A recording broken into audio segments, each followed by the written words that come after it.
E aí, meus amados, queridos e queridas deste Brasil varonil, quiçá do mundo, como estão vocês todos? Bem? E melhorando? E caminhando? E construindo? E acreditando que é possível? Ah, é possível. Oh, se é possível. Sempre é possível ser feliz intimamente. Você já parou para pensar a respeito de educação, sabedoria, estudo? Eu ouço muito adolescentes dizendo: estudar é chato, por que eu aprendo geometria? Por que eu tenho que saber o meridiano que passa em Bornéu? Pois é, tem muitas coisas que a gente aprende na escola e que certamente não vai nos servir para nada, não é? Dependendo da carreira que você escolhe. E às vezes vai servir sim. Às vezes vai ser fundamental para a sua vida saber o valor de π. Eu mesmo aprendi tanta coisa em química, em física e matemática, coisas que por ter escolhido humanas e por ter escolhido ser ator e ser artista, trabalhar com teatro me foi de pouca valia. Mas em compensação, as aulas de literatura que eu tive, as aulas de português que eu tive, as aulas de história que eu tive, uau! Como me valeram! E como me valem, e que professores maravilhosos eu tive.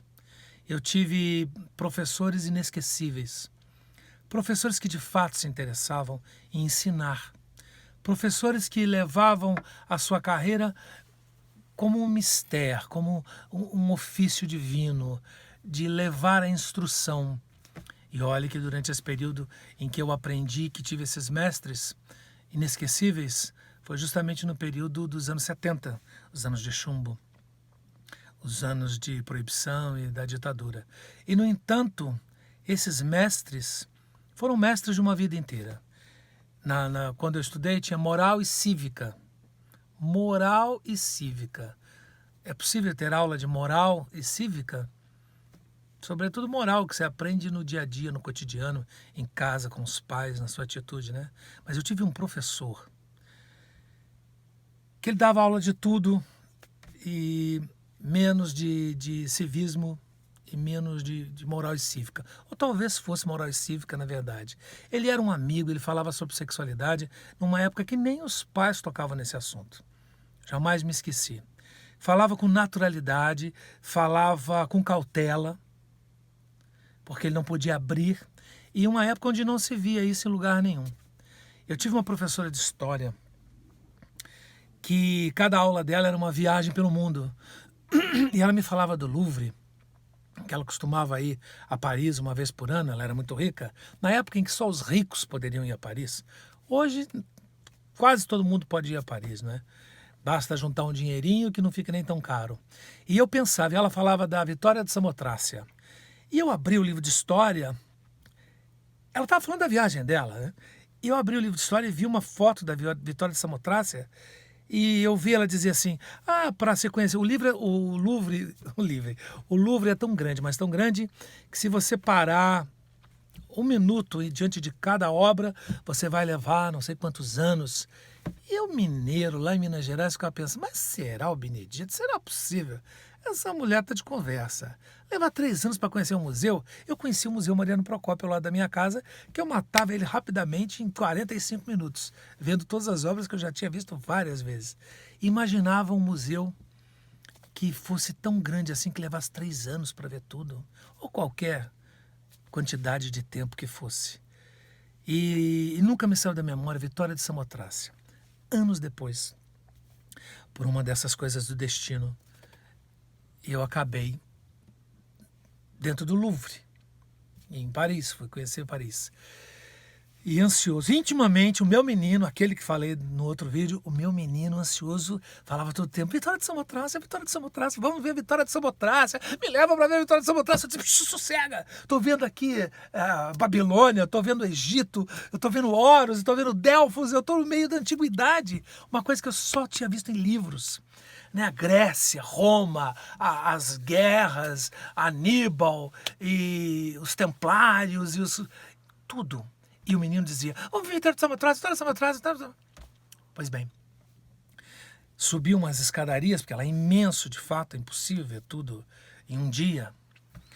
E aí subi uma escadaria e quando cheguei no alto dessa escadaria, eu via, no mesmo nível do outro lado, porque tinham duas escadas que se encontravam embaixo, diante de mim, a Vitória da Samotrácia, que é uma escultura da antiguidade que foi encontrada há muitos e muitos anos, remonta a mais de 1000 anos, de um ser alado na proa de um navio, sem a cabeça, sem os braços, só uma mulher com asas, não se sabe nem se é mulher, representando o quê? A Vitória de Samotrácia, que foi o nome que se deu a isso.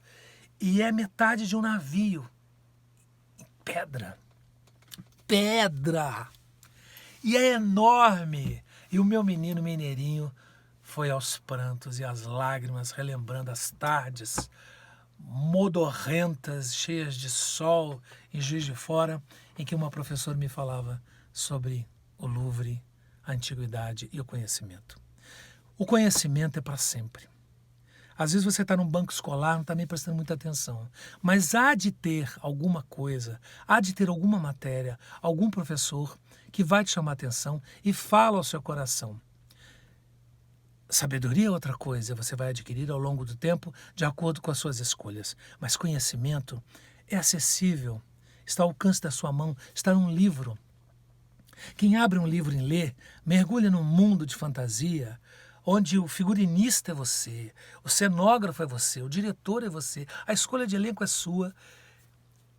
Dentro da sua mente, você cria um mundo incrível e viaja e é capaz de passar horas mergulhado ou no fundo do quintal, brincando com Narizinho e Pedrinho e Emília, ou no alto de um Alpe,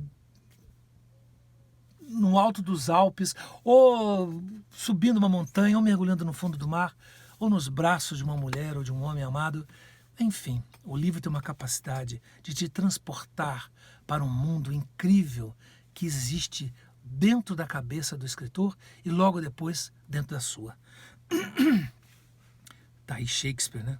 Com a sua obra que dura mais de 400 anos, que ninguém nunca conseguiu comparar em sagacidade e em sabedoria. Diz que a obra de Shakespeare ela é tão completa na tradução do humano que acredita-se até que ele não tenha existido ou que aquilo não tenha sido escrito por uma pessoa só. E não importa se foi escrito por uma pessoa só, se foi escrito por várias pessoas, a obra é incrível. E eu quero dizer com isso que o livro, o conhecimento, abre portas para você. Na sua vida, na medida que você vai adquirindo conhecimento com qualidade, aprendendo, seja na escola, seja nos livros, seja ouvindo as pessoas, coisa que a gente pouco faz, a gente quer muito falar, mas não ouve ninguém, dar ouvido aos outros, a gente adquire conhecimento. E com o conhecimento vem a sabedoria. E com a sabedoria nós podemos fazer escolhas na vida da gente. A gente pode escolher pelo caminho sedutor, que vai te levar por um buraco irreversível, ou por um caminho nem tão sedutor, mas é um caminho firme, um caminho que você pode chegar ao lugar onde você quer. As escolhas são feitas por nós, você pode escolher qualquer dos caminhos, qualquer um dos caminhos. Às vezes o caminho sedutor, que a princípio parece levar para um buraco, pode ser de fato que seja um caminho que vai te trazer tanta experiência, tanto entendimento, que você pode escolhê-lo.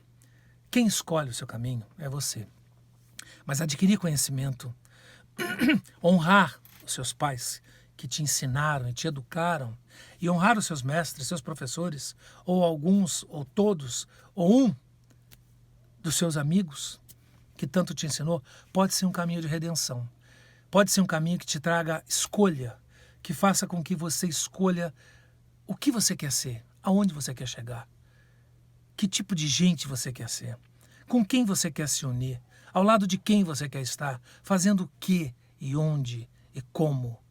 Escolha, decida, estude, aprenda, valorize os professores, valorize seus mestres, valorize aqueles que escolheram essa carreira da didática, do conhecimento, do ensino, porque sem esses professores, sem aqueles que ensinam, nós não chegaremos a lugar nenhum. Lembre de seus professores com carinho e honre as horas e horas dentro da sala de aula que você teve com esses mestres. A sua língua, a nossa língua, ela bem falada, ela bem dita, bem articulada, ela abrirá todas as portas. Através da sua língua, você poderá frequentar os palácios mais radiantes e mais incríveis, os castelos, as convenções, as reuniões sociais, como também as casas mais humildes, nos bairros mais distantes, mais simples. Você será bem-vindo em todos os lugares, porque você saberá ouvir, estará ali pronto para apreender conhecimento de quem quer que seja, ouvindo, e saberá dizer a sua língua. Em outros países, como na França, por exemplo, o francês é um patrimônio, é um tesouro nacional. Olha que bonito. Por isso eles ficam muito irritados quando alguém chega falando uma outra língua que não a deles, sem a devida reverência ou humildade daquele povo que está naquele lugar e que fala aquela língua. É sempre bom para um francês você pedir desculpa, dizer que não fala a língua dele e perguntar se ele fala inglês, por exemplo. A língua, a nossa língua, é o nosso patrimônio.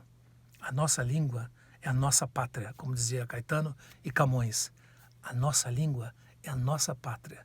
Então é bom que a gente fale essa língua bem falada. E mais do que isso, porque falar a língua bem falada, o estudo nos dá. Agora, falar aquilo que seja necessário e pensar antes de falar, isso o conhecimento e a sabedoria, através do conhecimento e da vida, te dará.